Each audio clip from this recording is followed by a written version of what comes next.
Now, I know we've talked about variables in the past with specifically JavaScript and jQuery, and the same holds true here. Variables do the same thing. They hold information, but the way that you write variables and use variables can vary a little bit in PHP, specifically with the syntax of the language.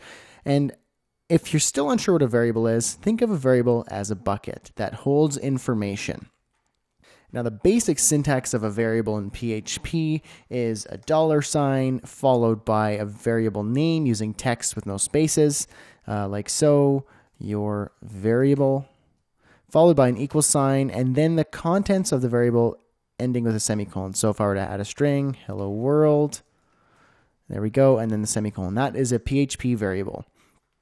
There are 4 basic variable types in PHP, and each of them is meant to hold different types of information. So there is a variable called Boolean, and a Boolean variable is a variable that specifies a value of either true or false. And that's important when you're programming because sometimes you need to know something's true, sometimes you need to know something's false. So for example, logged in equals true or false. So that's Boolean. There's also an integer. An integer is basically any whole number. And that would look something like so. My age, 26. Now you can also do floating point, and floating point essentially is a fractional number with a decimal, and that would be something like this. Equals 146.28. That's floating point. Another variable would be a string.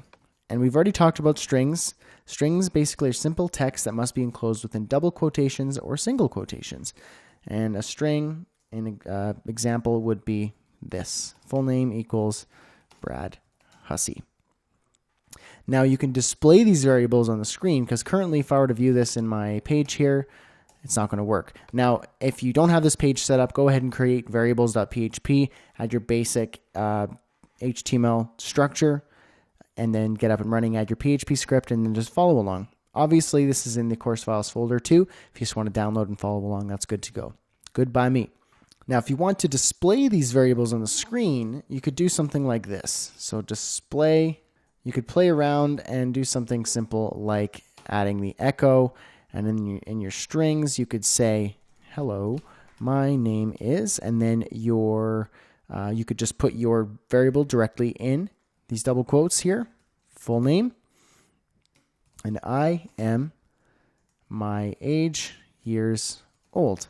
Save that, and there you go. Hello, my name is Brad Hussey, and I'm 26 years old. And you can already see how this is going to be useful for you because you can create variables and spit them out right there in your text.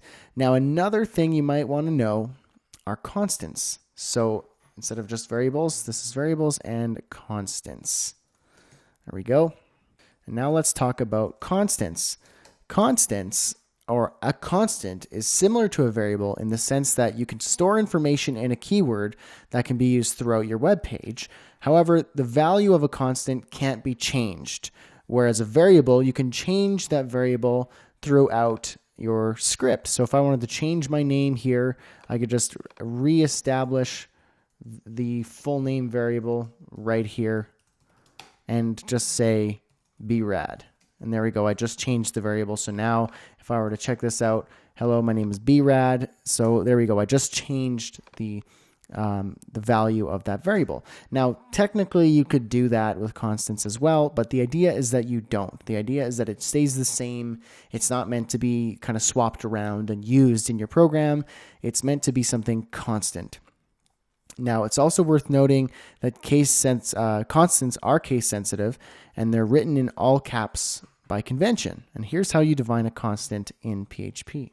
Define, and then you got your parentheses, and then the first parameter or argument is title. In my case, you can call it whatever you want. You could say age, but I'm going to say title. And then in another string here, PHP variables and constants. Now save this. If you wanted to display this on your page, you simply just echo like that. and you don't need to put that in strings.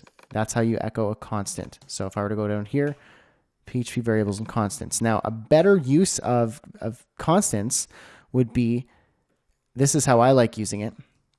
Up at the very top of your document, I'm going to copy this. I'm going to paste it up here, PHP, define the title, and then in the title here, like I said, you could use PHP anywhere you want. PHP echo title. That is one of my favorite ways of using constants.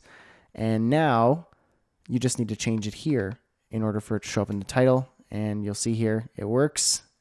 So that's how you'd use a constant. And so those are variables and constants. We're going to be playing around with these a lot more in the next handful of lectures in the couple sections.